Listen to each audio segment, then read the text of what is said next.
Hi, I'm Tammy Potter, and welcome to the Pregnancy Process Podcast, a show designed to help you navigate the hugely transformative journey to motherhood, where you'll hear the unique experience of experts in this area and the incredible stories of women sharing their conception, pregnancy, and postnatal journeys so that you can have a healthier, more informed pregnancy.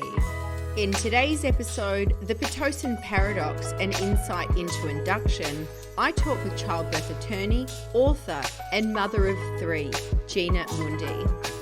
In this intense and illuminating conversation, which is part 2 of a 2-part podcast, Gina and I explore the complexities surrounding the use of Pitocin in inducing labour, as well as the potential pitfalls and legal implications of labour inductions where there's been improper administration of Pitocin. We discuss Pitocin and Pitocin administration in great detail so that you can make more informed choices around the administration of this widely used induction drug if it's included in your birth path.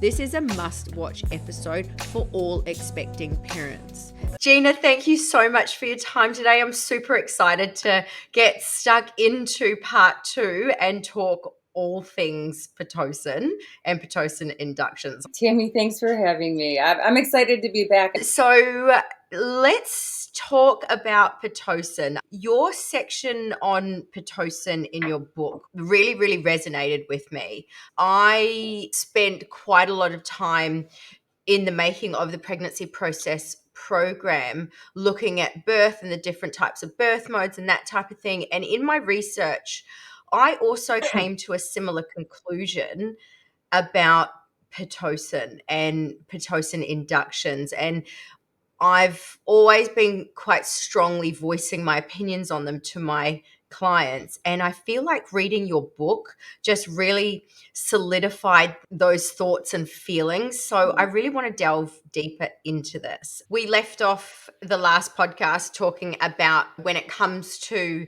legal baby cases, why it's so common in these particular cases for the mums to have received an epidural during a Pitocin induction. Another question that I had leading on from that was that did this have something to do with the research showing the combination of Pitocin and an epidural may actually increase the likelihood of an operative vaginal delivery, which is potentially why you may end up in a legal baby case, because we know operative deliveries are including things like forceps. And if you get to the stage of having to have an operative vaginal delivery, it's typically because there's an issue and they need to get the baby out now, and that's the fastest way. So why is there such a strong combination between Pitocin induction and epidural and legal baby cases and operative vaginal delivery? Why are we seeing these repeat cases happening? Yeah, no, great question. And yeah, like you just said, if your doctor is using a vacuum or forceps to help deliver your baby, there are some concerns for a baby and it's go time. In a lot of my cases during that critical period, the baby is not getting the oxygen that they need to survive. And that's why they come in and they're going to use the forceps or the vacuum, which is a very important decision, by the way, to help expedite delivery. But yeah, what happens, I think, in the cases is Pitocin is started. And I have some cases where mom's like, no, I'm good. I don't need the epidural. And she's like, just give me my Pitocin. But you know what? She always, in the cases, they always end up getting the epidural because the contractions just become too strong. So if you think about it, you have Pitocin, which is like the man-made oxytocin, which is natural in your body. And it's making the uterus contract, but then you have the epidural kind of numbing everything, but then numbing the ability to push, numbing all of that stuff. So your body contracts in order, then it puts everything in motion, but then you're numb. So when you have that, the epidural, it will increase, how long, your labor may be. It may make it so you are in labor longer. And when you're in labor longer, listen, a baby can only handle so many contractions. I can't remember if we talked about it in part one, but as a reminder, when you have a contraction, so baby is in your uterus, your uterus contracts. That means baby is squeezed. And when baby is squeezed, Mm, there's no oxygen going to baby. I should have said this in the first podcast. Babies are made to handle contractions. That is completely normal. However, baby can only handle so much. So when you have an epidural that, is numbing everything and that's going to increase the amount of time you're in labor, then yeah, baby, again, they can only handle so much. A lot of times, baby's right there. And that's when baby's like, all right, baby starts crashing. And then they have to then use the vacuum or forceps to get baby out as quick as they can. And then I don't think we talked about this in the last episode, but that decision, by the way, between vacuum and forceps is so incredibly important. That is a decision that needs to be discussed with your doctor during your pregnancy. It just has to happen, because here's the deal with vacuum and forceps, and this is what I see in my cases, again, with Pitocin inductions, with epidurals. Okay, here's the scoop: forceps are way more effective in delivering the baby than vacuum. However, vaginal trauma. Okay. terrible. Yep. I have, Mm, but listen, I've never had a case where forceps did not deliver the baby. Okay. Yes. Vagina, a mess, but baby is okay. So baby's alive and whatever. Here's the deal with the vacuum: vacuums pop off. Now, mm, there's not really vaginal trauma, but vacuums pop off. And so they pull, usually with a contraction, they're pulling the baby, right? With the vacuum, 3 times. That's it. If mm. baby is not out in 3 pulls, they must then convert to a C-section, and that takes time. And in your part one of our podcast, I talked about how families are minutes away from a healthy baby, one decision Mm. away from a healthy baby. This is what I'm talking about. So they do a vacuum instead of forceps. That decision, plus the minutes now it takes when the vacuum is unsuccessful to get baby out by a C-section, that's what I'm talking about. It's too long, and baby's not born healthy. And when I say baby's not born healthy, baby is permanently not healthy. So, especially if you're having a Pitocin induction and an epidural, those are discussions that need to be talked about or had before you go into childbirth. And if you didn't, then start talking about it during childbirth, because there are so many Pitocin inductions with epidural, and that's how they end. And listen, we talked about, or I should have talked about, the close call. Those are, I call them the close calls. And either you're going to land on the right side of a close call or the wrong side of a close call. And it's really the wrong side of the close call that I see in my cases. Mm.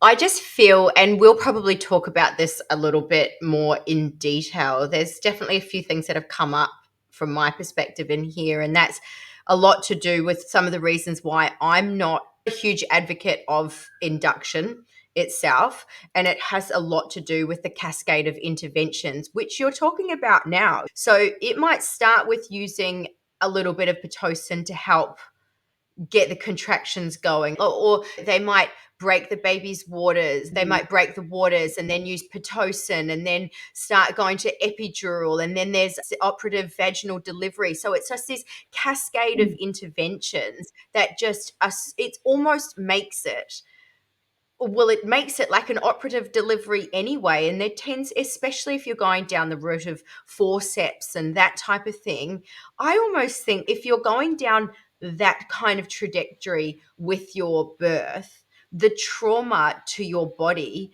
and potentially with the baby, in my eyes. And listen, I'm not super pro C-section either. It's all about making sure that mum's healthy and safe and Mhm. baby is healthy and safe. But when it comes to induction and the cascade of interventions, and then potentially ending up with a forceps delivery, and the rate of damage to the woman's pelvic floor of forceps delivery is absolutely sky high. I actually don't know anyone that's had a forceps delivery that's gotten away with having no pelvic floor trauma. And that ends up with psychological, emotional connection issues with the baby, how mum's dealing with life as a new mum, all types of things. So I kind of think that wouldn't you have just been better off having a C-section if you're going down that kind of path? But maybe what we're about to talk about now is a little bit of the key to making sure that you don't end up down that path. And I think let's get into this in more depth and talking specifically about Pitocin induction, because I think if you can get the Pitocin induction correct, then maybe that cascade of interventions won't necessarily happen in the first place and end up there. And maybe if it's used correctly, like it's meant to, and like you discuss in the book, which we're going to talk about more now, maybe it would stop these cascade of interventions and ending up in forceps deliveries with, yes, a healthy baby, but loads of trauma to the mum, Yeah. because they're both important, I believe. It's important for mum to be healthy at the end of the birth and also for baby to be healthy because they're a dyad. They don't exist separately. They're together, Right. you know. So I think, and just one other thing is that when it comes to mum and epidural and that type of thing, she's got drugs to help her get through the pain of childbirth, yet the baby doesn't. Yeah. So the baby's going through the whole experience of birth and the pain. Yes, they're made for this. That's what they need to do to get through onto Earth's side. But at the same time, mum has drugs to cope with this and kind of mask some of this. The baby doesn't. So you can almost see why babies would start getting into distress because they don't have drugs to mask all of that stuff. So I found that really interesting as well. Yeah. I don't know one thinks about that. So, It's but brilliant. yeah, I I love I know. I love mean, I'm like, mom's lucky. They numb her contractions. mm, And like when a baby when mom contracts, this is how the doctors have explained it. It's like baby, they contract and baby, it's like going underwater during a contraction, coming up after the contraction releases. And during labor, if you're having a Pitocin induction, one of the keys is staring at your contractions.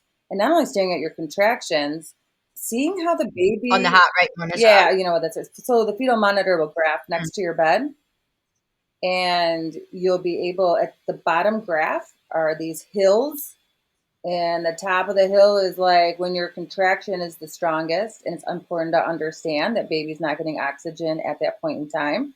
Again, completely normal, and back down. So it's really important that you watch your contraction and then Mm. watch the baby's heart rate. So when your contraction goes up, up, up, up, up, what's baby doing? Is baby's heart rate just maintaining? Is it still the same? Or is it starting to drop in response to contractions? Because if your baby's heart rate is dropping as you're contracting, that means something's up. Baby's getting tired.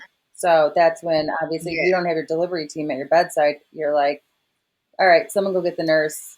We got to talk about this. So let's talk in depth about Pitocin because I've got loads of questions. One thing that I was so shocked about was how Pitocin is one of only 12 medications in the world to have been included on the high alert medication. I'm like, what does that even mean? Like, obviously, that's not great, but how do you classify a high alert medication? What classifies it as that? Oh, very simple. Because if it's administered incorrectly, it can cause harm or death to the individual. That's how it makes it on that list. And Pitocin is one of them. Absolutely. It's a worldwide list. Right. So it's on a worldwide list that if it's used incorrectly, it can cause harm or death. Yep. And another thing that really, really shocked me is that the label for Pitocin clearly states that the drug is not intended for elective labor inductions. If this is the case, Why is it used in so many inductions? Yeah, great question. Well, 2018, there was the Arrive Alive study. And basically, they concluded that elective Pitocin, this was a big study, concluded that Pitocin inductions, elective ones, are fine. They will decrease the rate of C section. And ACOG, American College of Obstetricians and Gynecologists, followed suit and then told all of the OBs. So that's an organization, they make recommendations. Most OBGYNs belong to this organization. It's a very authoritative type deal. And they recommended, or they told the OBs it's okay now to do elective inductions at 39 weeks if your patient is a good candidate for it. So he's got it made most of the time because they have this organization that just tells them what to do. So obviously, the organization disagrees with the drug insert, explaining the drug and advising against elective inductions. So listen, if I was you and you may get a Pitocin induction, seriously, just Google the Pitocin drug insert, read it for yourself. It's in plain language. You don't have to be an attorney, a doctor, or anybody to read it, which are right there at the top, big bold letters, not recommended for elective Pitocin inductions. That is just, Yeah. that blows my mind. Mhm. I'm kind of speechless about that, right? I remember reading that. I was just like, you've got to be kidding me. So they're using a drug that's not even recommended for what they're using it for. So it just makes no sense to me, Yeah. especially when it's something that you're seeing again and again and again in your cases. And you said Mhm. something, but did you say something before about dosage? So let's go over dosaging of Pitocin so your audience understands it. Yeah. So it's measured in Yeah. milliunits, but listen, don't even Mhm. forget about the milliunits per minute stuff. Listen, Pitocin is a very simple drug to understand and how it's administered. Doctors are going to order it to be started at maybe zero point zero 0.05 to 1 to 2, but then it's really simple. So it's just counting. So if you start it, let's start at a low dose of 1, and then the doctor may have an order to increase it by 1 every so often. So you go 1, 2, 3, 4, 5. You just increase it literally. It's just counting. Now, some doctors' orders will say increase it by 2.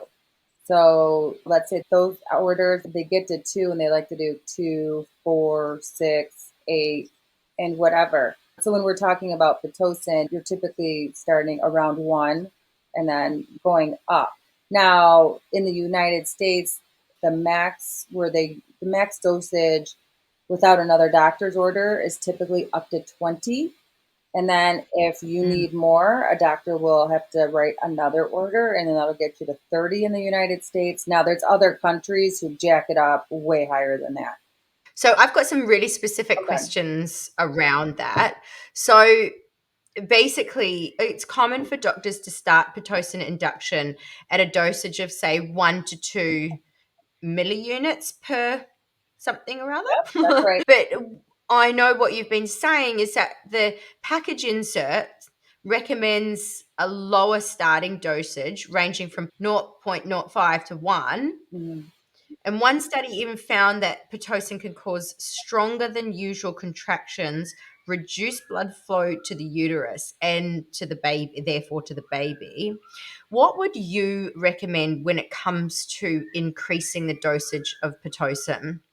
Yeah, so I would start at the lowest dosage. And you're right. It's the Mhm. package insert that actually is the 0.05. Usually doctors start at 1 or Mm. 2. So the Mhm. package inserts recommendations are much different. I would go for the package insert recommendations just like a little bit because that drug and how your body responds to it is very individualized. Everybody is going to respond to Pitocin differently. So it's very important that you start at that low dosage. I mean, some patients just need a little bit of Pitocin and boom, they're off to the races. So I would do package insert 0.05. That's what, when I'm talking to my kids about when they're pregnant, if they're having Pitocin inductions, I'm gonna be like 0.05. Doctor's not gonna like that, but Mm. I don't care. Mm. because they usually most do start at 1 or 2. So after 0.05, I would just go to 1 if you're not really responding too much. And then based upon what I have seen in my cases, I would only go up by 1 and give your body time to respond to the Pitocin. It can take literally, they call it a steady state where, that's your body really responding to it. That can take up to Mm. 90 minutes. And these studies say, no, up to 90 minutes. So if you have a nurse who is increasing your Pitocin every 30 minutes, that is not enough time for your body to respond to the drug. And then Mm. that's when you Mm. go on Pitocin overdrive and then you start contracting too much. And again, too many contractions, that's not, baby can only handle so much. So it's important that you take it slow. And then, especially if so here's the deal too. If your bag of water is intact, then you really take it slow. Sometimes, if your bag of water has been broken and there's like this risk of infection, they want to increase it faster. And just be careful with that. I would definitely be like, 1, okay, let's respond. Okay, I'm not really feeling this or whatever. Or so if you have an epidural, obviously you can't feel your contractions, but you can look over at the fetal monitor and that's going to tell you how often you're contracting. You should not. So you get to 2 or 3 contractions or contractions every 2 to 3 minutes. But back to the dosage amount, 100%, as long as it's medically okay. 1, up by 1, up then 2, 3, 4. I would not recommend going up by 2s. And in terms of max dosage, because you mentioned before doctors going up to 30 or going up to 20, but then also getting another like script basically to go up to 30. Yet the max dosage I think you were talking about in the book is 10. So how are they doubling and tripling the max recommended dosage? Yeah, it's a great question. That's why I have a job. So, because of the baby cases, this is what I do. Do you know what I mean? When I say, anyway, Yeah. it's not good, basically, is my point. So, just so your audience understands, you did say something earlier that was super important, but you said the decreased blood flow to the uterus if your Pitocin is too high. Okay, so your baby relies on the oxygen from the blood to survive. So it's like when we say decreased blood to the uterus, that's decreased oxygen to the uterus. Okay, keep that in mind. So the package insert says, listen, you only need to go up to 6. So starting at 1, you go to 6, and that should mimic spontaneous, natural labor contractions. Okay, so they're like, you really only need 6 milliunits. That's what the drug insert for Pitocin states. Now, Mm. the drug inserts, you really don't need to go over 10. And based upon what I've seen in my cases, I would agree with the Pitocin insert. Now, listen, again, a very individualized drug. Some people may need more than that, but the majority of us, I definitely, if they want to go over I call it the magic number 10, you need to be having some discussions with your delivery team and find out why. So, what I recommend in my book, so doctors, how it's administered, we talked about that, but it comes from a doctor's order. So, a doctor will order the Pitocin. It's very important you understand that order. And then they're not at the hospital. The nurse runs the Pitocin induction and they have a lot of autonomy. So they're the ones that are like, okay, I'm going to increase it. I'm going to do this. I'm going to do that. So it's very important that you understand that dynamic on because the nurse, once the doctor puts the order in, the nurse can basically, as long as she's following the order, increase it in whatever. So it's always good to keep in discussion with your nurse on how much Pitocin is running and whatnot. But back to the drug insert. So yeah, drug insert caps it out at 10 and says by Mm. 6, you should be mimicking spontaneous labor. So, but yeah, and everybody, they'll go to 20 and then they'll do a new order and go to 30. And that's how they practice. at the hospital or around the country, around the world, their Pitocin inductions are way more. Or some, I should say, some countries are way more aggressive than the United States. Mm.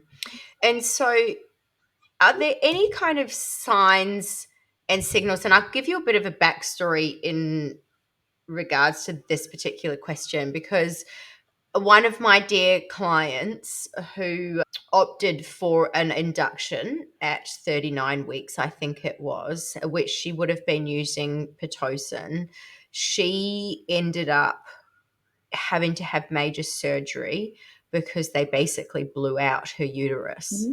They put a major tear in her uterus from it Mm. contracting just way too much. So they obviously really overdid the Pitocin.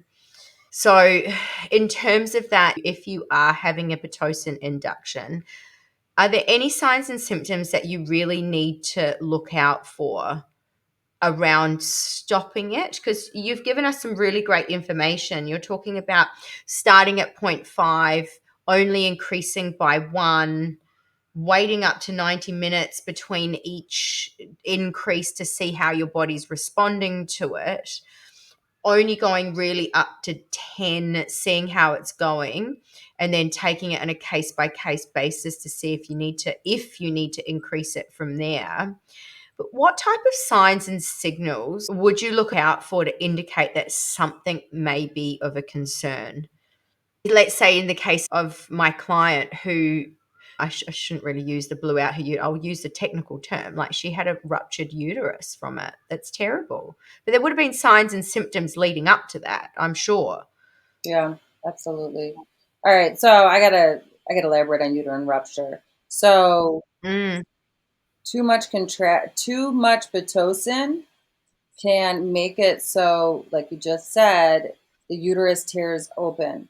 Okay.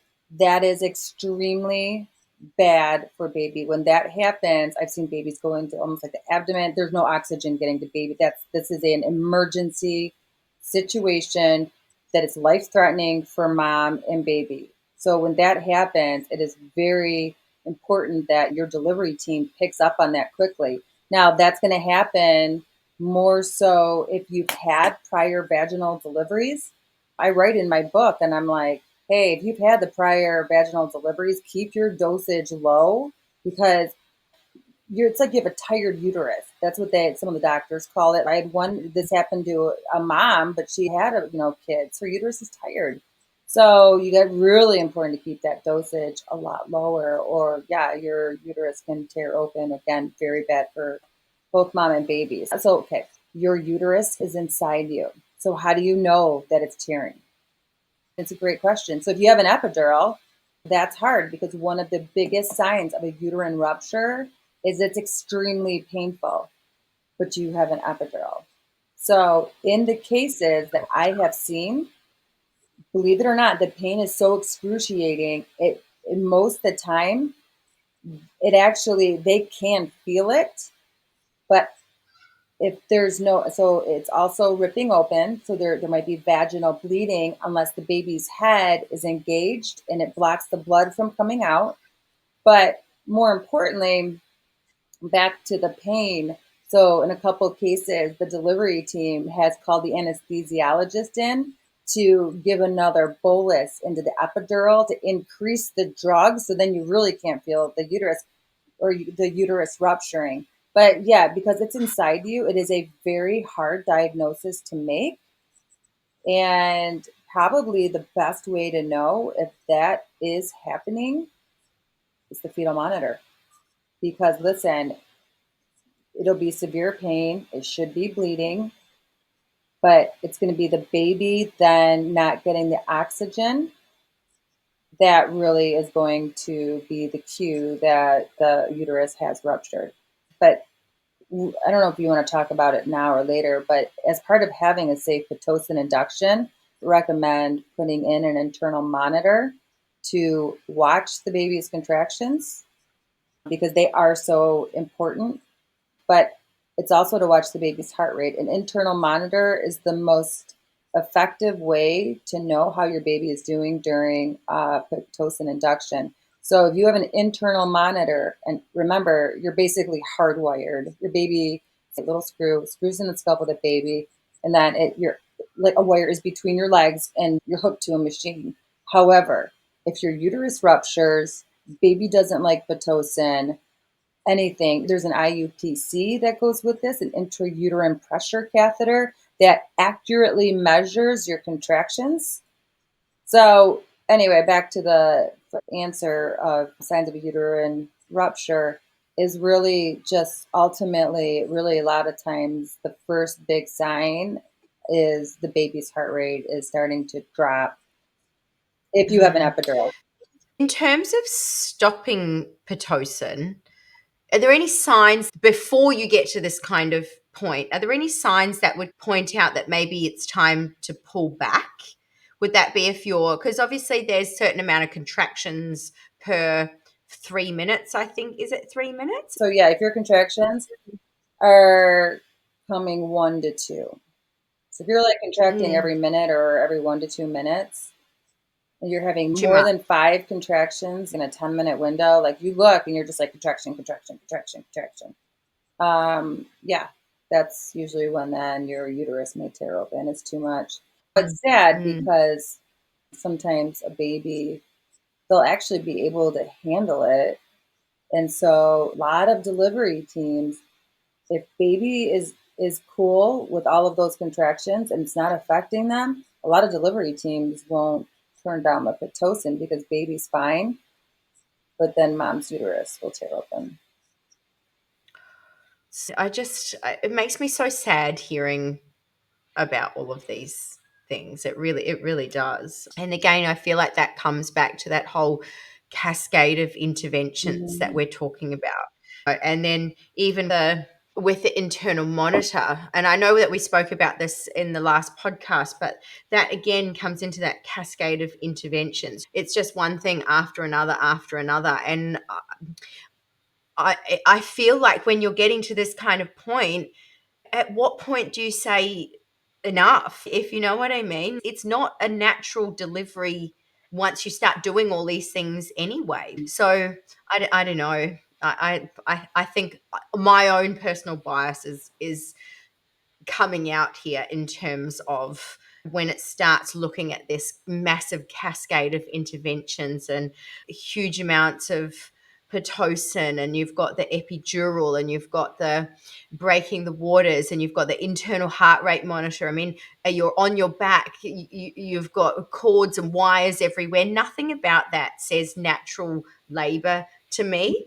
And I think a lot of this is because they're starting the process of birth before baby is ready, before the hormones all start kicking in. And that, again, I spoke to Dr. Robin Thompson from the Thompson Method, who's a midwife and developed the Thompson breastfeeding method. And she talks about the fact that birth or delivery or pregnancy isn't a set amount of time. Like, some women will go earlier naturally, and some women will actually just naturally go later. It's not a set window of 40 weeks. Yes.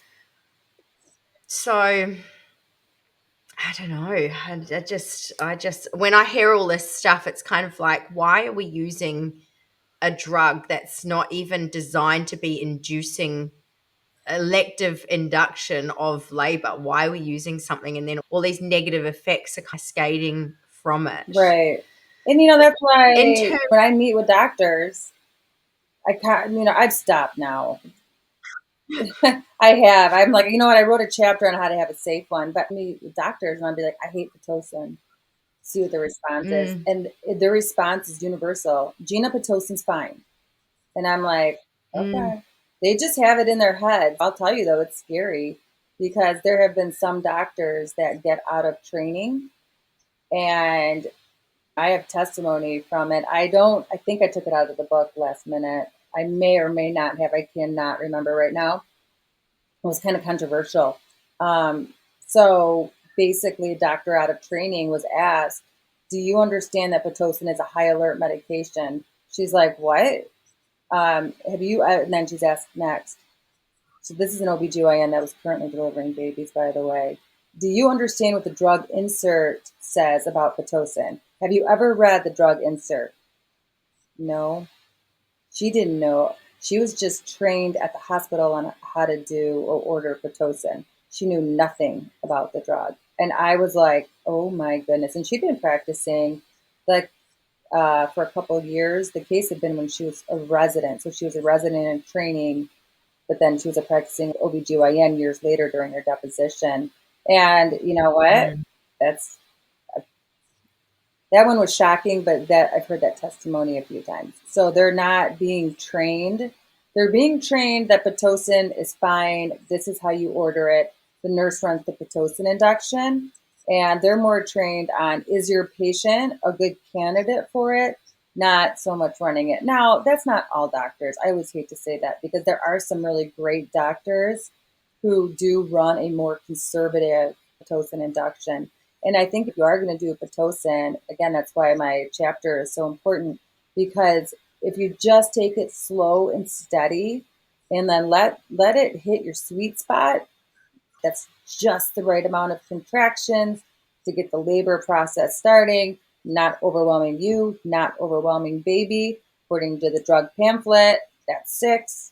You should be hopefully okay. It's where you get into these higher dosage amounts above what the drug insert recommends that, like you said, decreases the oxygen to the baby. We all know now that that's where baby gets their oxygen. So it's not good. Or, mom's uterus, she contracts too much to where it tears open.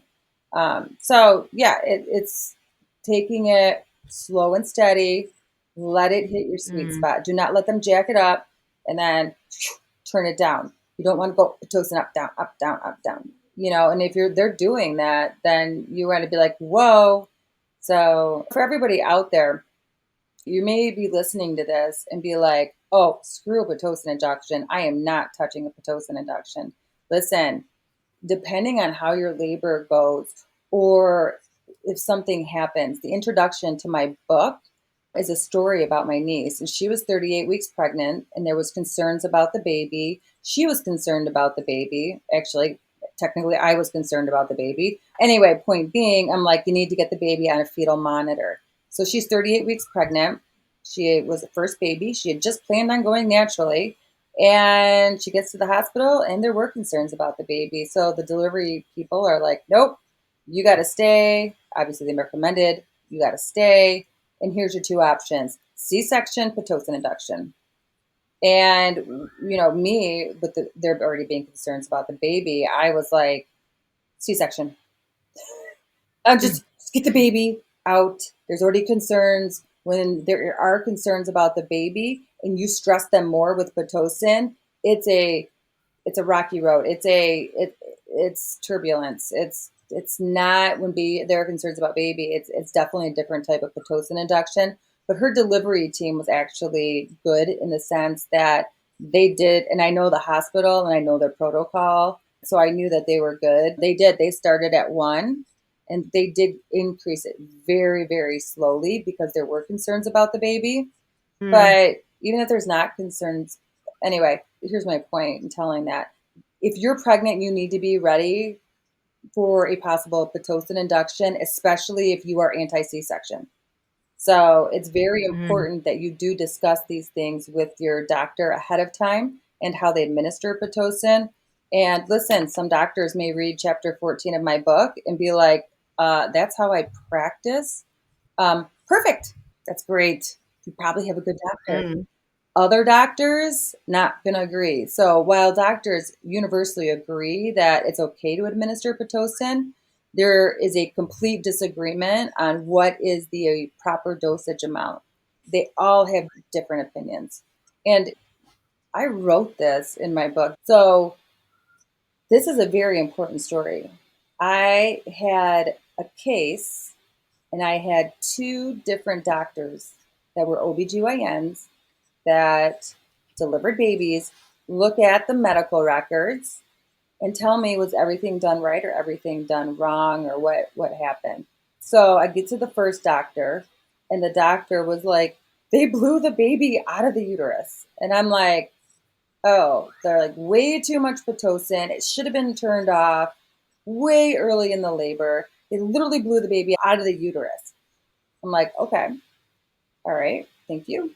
And so the next week, I meet with the other doctor who reviewed the case, and she's like, "Oh, Pitocin management is absolutely fine.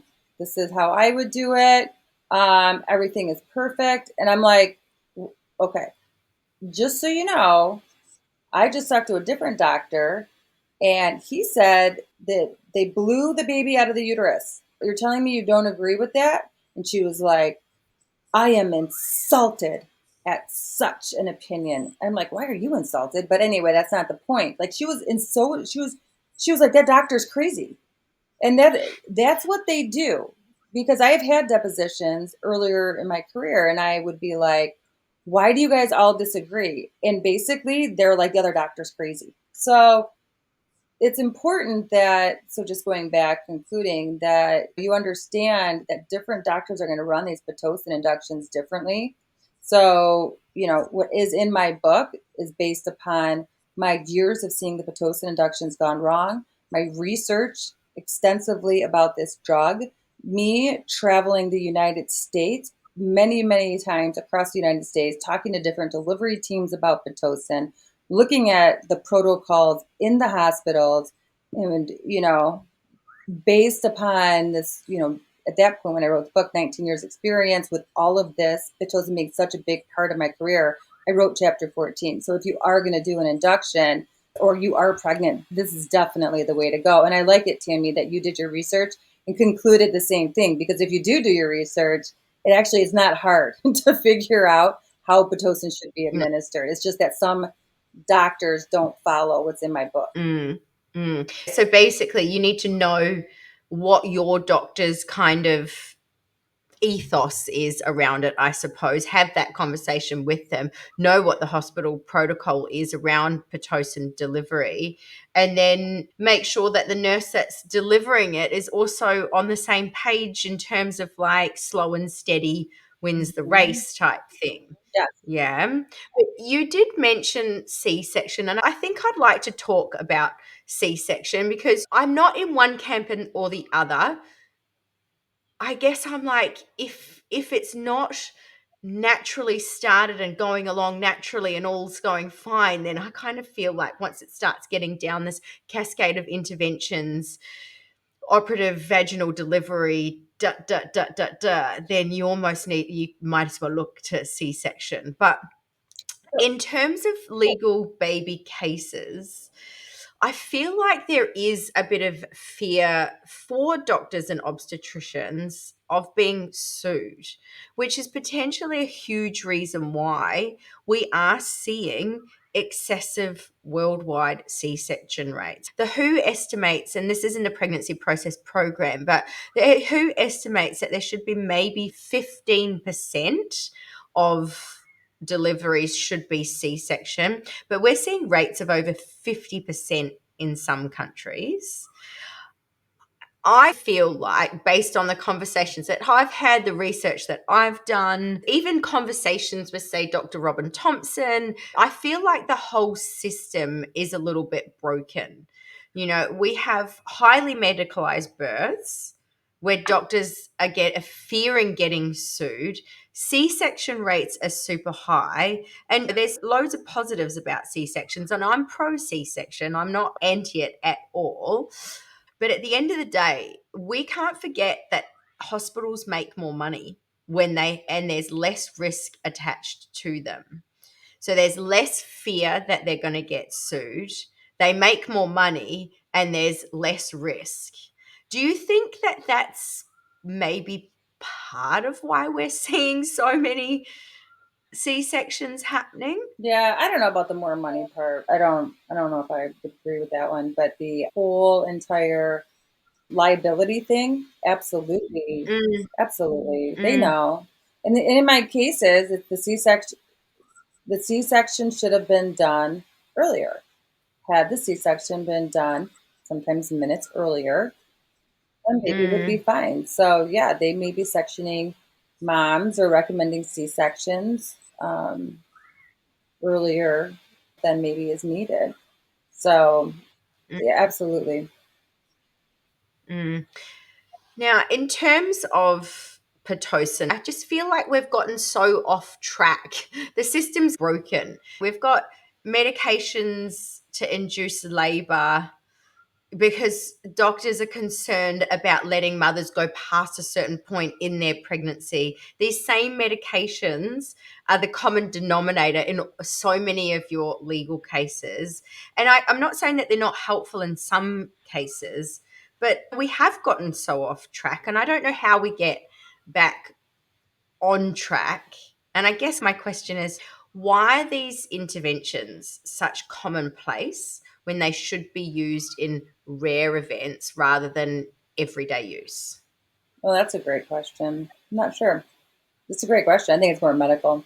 Mm, No, listen. mm, So ultimately, you're right, though. If you read my book, and I don't put I just wanted to put my experience in the book, but something mm, that you can kind of extrapolate from my book is that, yeah, if you do go more all natural, and I like the doctor you mm, had on that pointed out really how this 40-week due date, again, a lot of the OBGYN doctors, I wouldn't call them robotic, but they have these recommendations and they follow the recommendations. They think if they do that, they're going to be good to go.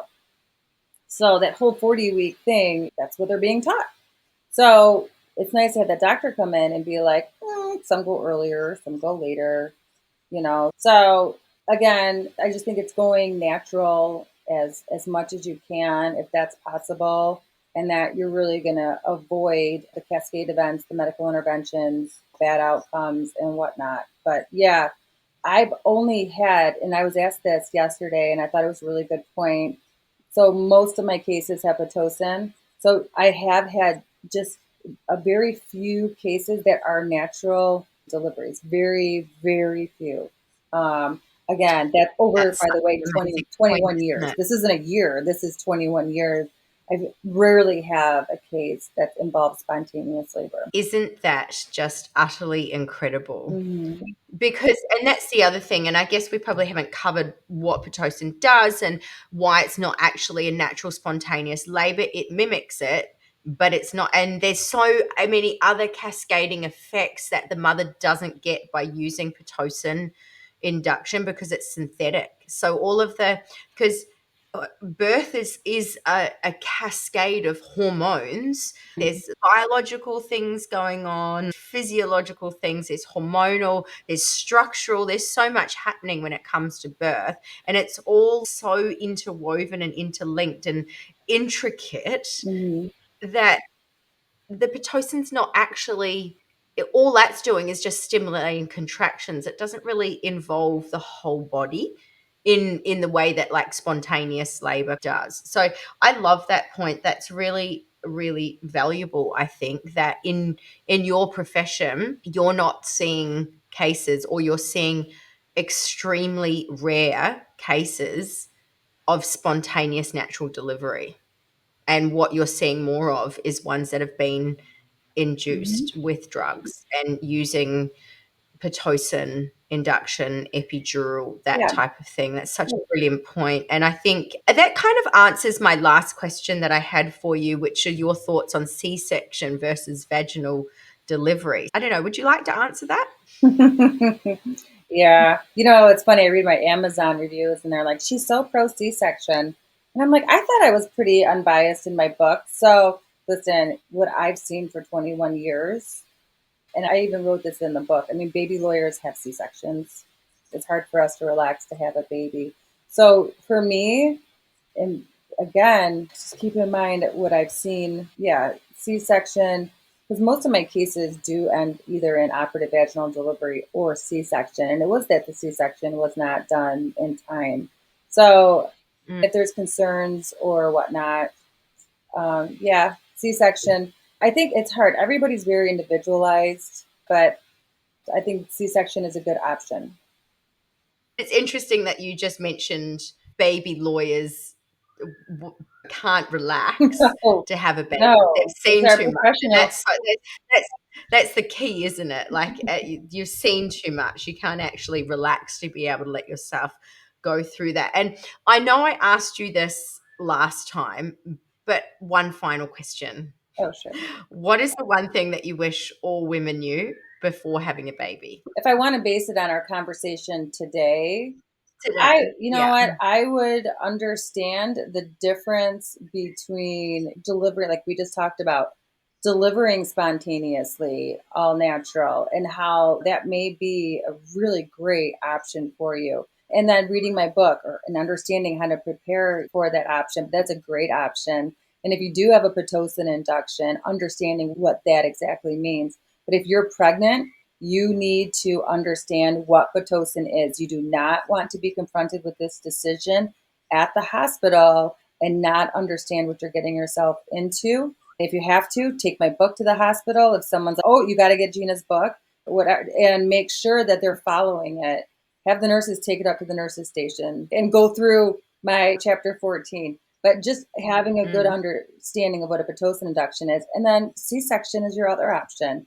Understanding what that entails. That is major abdominal surgery. Someone like me, I was fine with it. Other people have had harder times with a C-section, but in the end, I just wanted to make sure, especially with what I had seen in my job and stuff, I just wanted a healthy baby. So, I was like more C-section and whatnot, because probably I assume like most of your moms, I mean, ever since I was a little girl playing with baby dolls, I dreamed of that big day when I was going to finally have my baby.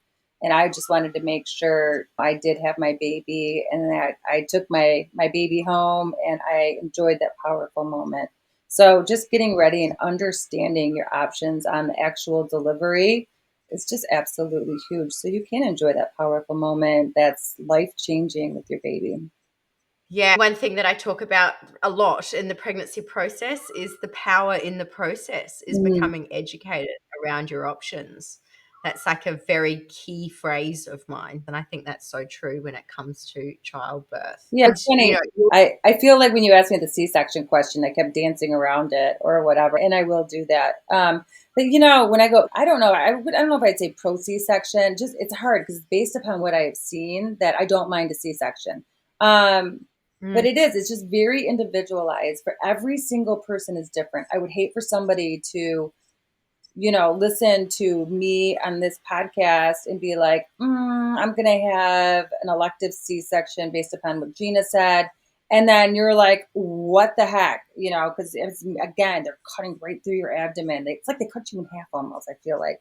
So mm. well, and it's really actually not that bad. But somebody may listen to this podcast and just be like, okay, I wish I would have tried something else or whatnot. So that's why I'm always kind of dancing around it, because everybody is so different. Everybody has different backgrounds, different knowledge bases. 100%. And I think also baby's different. I don't know. I'm a bit of the school of thought that your baby will tell you what it feels safe with. Hmm. If you know what I mean. If baby's not engaged and head down in the right place and in the right position, facing the right way, they're telling you they're not confident to go through that birth canal for one reason or another. It could be there's something wrong, there's something going on in the mother's pelvis that the baby's just like, oh, I'm just not confident. I just honestly feel like your baby will tell you. If you know what I mean. 100%. That's the That that's what I Yeah, think. I you think have follow your that's a instincts and your maternal mm. instincts, and we're absolutely 100%. And read Gina's book, A Parent's Guide to a Safer Childbirth. Thank It's you. a brilliant read, Gina. It really is. I got so much out of that book, and I'm just so thankful for all the people like yourself that are putting such great content out there to keep women safe as they go through such a transformative journey. So I know that you've done so many 3 a.m. starts and you've got a full-time job and you've got kids and you made the time and commitment and really put in the hard yards and the thousands of hours to write the book to help everybody have a safer childbirth. So thank you for doing that and thank you for your time today. I've really, really enjoyed our conversations. Thank you, Tammy, for your kind words. They mean so much. And thank you for having me Yeah. on. And if you're hearing this message, I want to say a huge thank you because it means that you've listened to this entire episode. Of course, if you have any questions about the things that we covered in this episode, or want to know more about me or my other projects, you can find me on YouTube and Instagram at The Pregnancy Process. For those currently in their conception or pregnancy journey, you can actually apply to join my complimentary but private community, the Preggy Training Crew. And you'll find my community application and social media links in the episode description. And of course, if you enjoyed this episode, I absolutely encourage you to share it with other women just like you. And I look forward to seeing you in the next episode.